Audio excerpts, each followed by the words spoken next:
Nagpatuloy ang operasyon ng MMDA kontra sa mga kolorum na sasakyan. Pero tila sa ibang ruta daw dumaan ang ibang sasakyan kaya kakaunti lang ang nahuli. Pinag-aaralan naman ang paggawa ng isang mobile application para malaman agad ng pasahero kung kolorum o hindi ang bus na sasakyan. Mula sa EDSA Orense, nakatutok live si JP Soriano. JP! Pero hindi bababa sa apat na papasaherong bus ang pinahinto at pina-impound ng MMDA at LTFRB kanina sa pagpapatuloy ng kanilang kampanya anti-colorum buses at sa mga out-of-line buses. Reklamo naman ng ilang pasahero ng bus, paano ba talaga nila malalaman kung colorum o hindi ang kanilang sasakyan?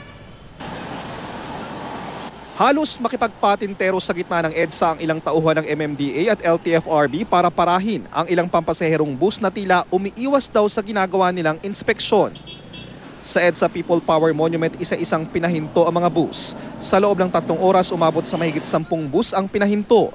4 dito ang nakitaan ng iba't ibang violations, kaya dinala sa impounding area ng MMDA sa Pasig. Gaya ng bus na ito, improvise o peke daw ang plate number. Hinahanapan po namin sila ng papel, ng authorization paper na galing sa LTO, wala po sila maipakita. Binabiyahe po sa amin ito ngayon, gawa ng kalalabas lang po nito kahapon. Isusunod na raw po yung authorization. Ang bus na ito, galing pang Samar. Nakalagay na hanggang Pasay lang dapat sila pero umabot ng hanggang White Plains area. Kaya napilitang lumipat ang ibang bus ang mga pasahero na hindi na iwasang mainis. Yung time ng pasahero, kinakain yung oras. Imbis na makakakuan na, dire-diretso, umilipat pa sa ibang bus. Abala po sa mga pasahero. Pinag-aaralan na ng MMDA at LTFRB na gumawa ng isang mobile app kung saan pwedeng malaman agad ng pasahero kung kolorum o hindi ang bus na sasakyan, gaya ng ginagamit ng mga taga-LTFRB. Kailangan natin ng database ng LTFRB dito para malaman ng public na bago sila sumakay, i-check nila yung plate number kung if this is colorum or not, para di na sila maabala.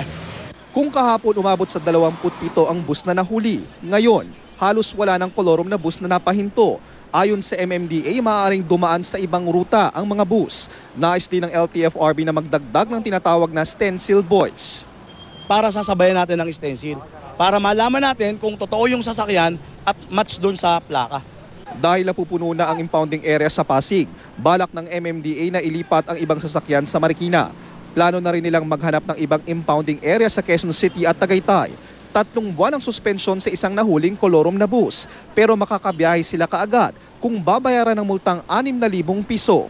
Paulit-ulit nga, paghulihin namin ulit. So another round na naman yon. Operate time and again, and then nandyan pa rin sila. Siguro ang problema yung maybe kailangan ng konting tweak sa batas.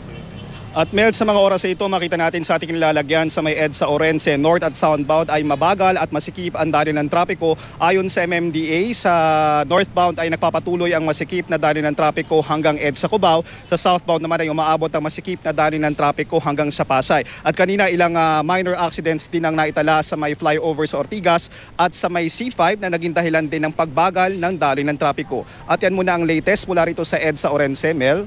Maraming salamat sa iyo, JP Soriano.